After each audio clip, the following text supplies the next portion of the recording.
Iran के नए supreme leader Mustafa Khamenei को लेकर कई तरह के दावे किए जा रहे हैं। सबसे हैरान करने वाला दावा यह है कि मुस्तफा खामेनेई कोमा में है, उनका एक पैर भी काट दिया गया है और उनकी हालत बेहद संजीदा है।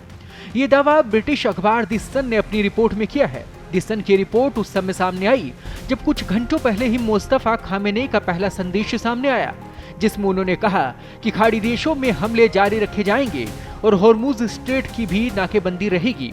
द सन ने ये रिपोर्ट अपने सूत्र के हवाले से चलाई है।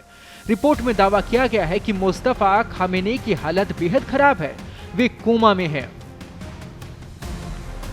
वे अस्पताल में ईरान के स्वास्थ्य और शिक्षा मंत्री मोहम्मद रजा जफरगंदी की निगरानी में हैं। जफरगंदी ईरान के टॉप सर्जन्स में से एक हैं। दावा किया गया है कि मुस्तफा खामेनेई तेहरान की सेना यूनिवर्सिटी हॉस्पिटल में इंटेंसिव केयर में हैं। इस बिल्डिंग के एक हिस्से को भारी सिक्योरिटी के बीच सील कर दिया गया है।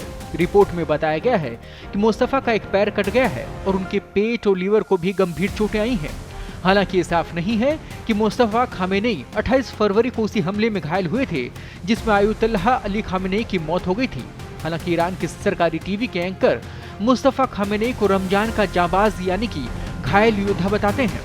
द सन को सूत्र ने बताया उनका एक या दोनों पैर काट दिए गए हैं, उनका लीवर या पेट फट चुका है, वे शायद कोमा में है।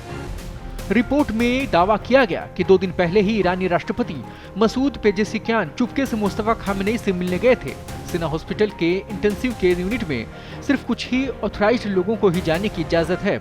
28 फरवरी से जब से अमेरिका, इजराइल और ईरान की जंग शुरू हुई, तब से मुस्तफा खामेनेई एक बार भी सार्वजनिक रूप से दिखाई नहीं दिए। मुस्तफा खामेनेई को 8 मार्च को ईरान का नया सुप्रीम लीडर चुना गया था।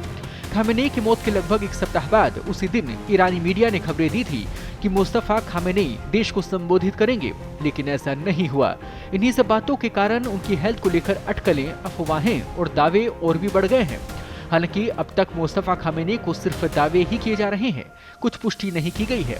लेकिन उनका ये जो संदेश पहली बार जनता के सामने आया है, उसमें उन्होंने साफ तौर पर ये कहा है कि वो नहीं बख्शने वाले और खामेनेई की मौत का बदला भी लिया जाएगा।